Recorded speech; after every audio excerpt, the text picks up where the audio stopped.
Good afternoon, everybody. Going to go over our Forex trades for today, Tuesday, July 29th. After a Sunday evening and a Monday of no action, things picked up a little bit as far as Monday afternoon, Monday evening, and Tuesday morning. We had 5 trades, pulled out 32.4 pips. We'll go over them here. Like I said, some action picked up. Got out of some things a little early. Unfortunately, could have made more.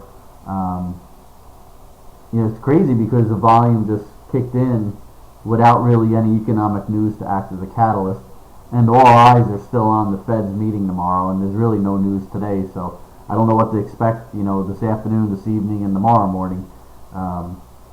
Certainly after the Fed gets out of the way, there could be some action, although we won't trade the actual Fed announcement, but possibly maybe, that announcement comes out tomorrow, Wednesday at 2 p.m. Eastern Standard Time.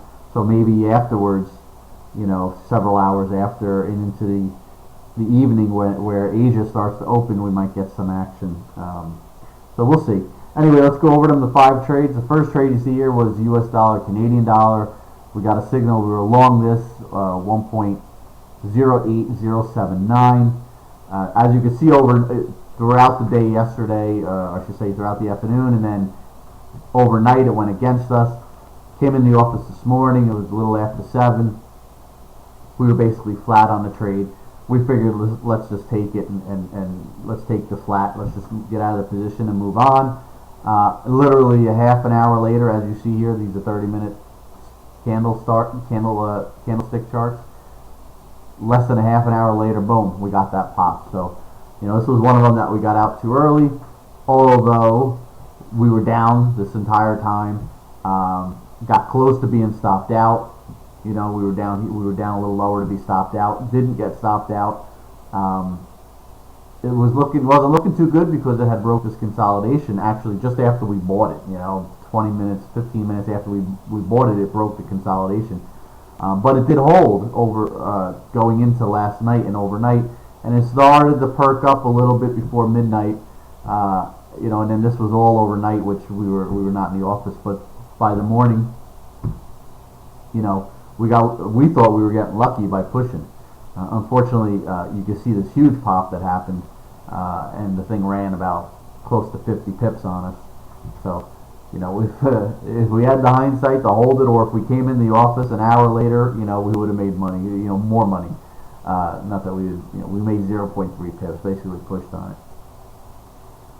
Second trade you're looking at here is a long in Euro Australian dollar, 1.42758. Pretty easy trade. I mean, we were buying it right by support. It bounced right off it for us. Came up. We gave it a little bit of time to see if it could continue to break. This level here is consistent with the bottoms from 2 days ago and the bottoms from the end of last week. So it was an indication of where to get out. We gave it some time to see if it could break through it. It couldn't, so we got out, picked up 10.9 pips. You can see what it ultimately did. It took several hours, but it came down, right back down to where we bought it, bounced off that level again, and then proceeded to go past the level, these bottoms, which we were hoping it would go past when we were in it. Unfortunately, it didn't. So we took the 10.9. Did we leave some on the table? Probably yes. Probably another 10 or 15 pips, but not that bad overall. Pound to Canadian, we were short this. 1.83758. Again, similar type trade. I mean, it came right in our favor right off the bat. It came to an area, and we were trying to see if it would break it. It wouldn't break it. We covered, picked up 5.9 pips. So, very similar type chart. It did a reversal, went back up to where we were short it, and then broke down. And it broke that level we were hoping it would break when we were in it, and it broke down. So, did we make the right move? Probably. Because it could have held, and you could be seeing this right now and you'd be getting stopped out or sitting on a loss. So I think we made the right move. Ultimately, it did come in, and we could have picked up more. Euro US dollar was an easy trade this morning, short 1.34258. Got the signal just as it broke these bottoms, or this area of support from 2 days ago, and from overnight, today the 29th overnight. Once we got the signal, you can see it breaking down, easy short. Actually, when we shorted it, for our people that are listening in, you know, we were thinking we were going to be able to cover somewhere around the figure. Maybe we got impatient with it. We picked up the 9.2 pips, so we covered at 1.34166. Ultimately, it came down. Did it get to the figure? Not quite yet. It's pretty much down by the low. 1.34. Let's call it 08. You know, 078 right now. Could it approach the figure? Without a doubt. So if you're still in this thing, you know, you maybe give it some room, or maybe give it, you know, these tops over here, 13, and you get out there.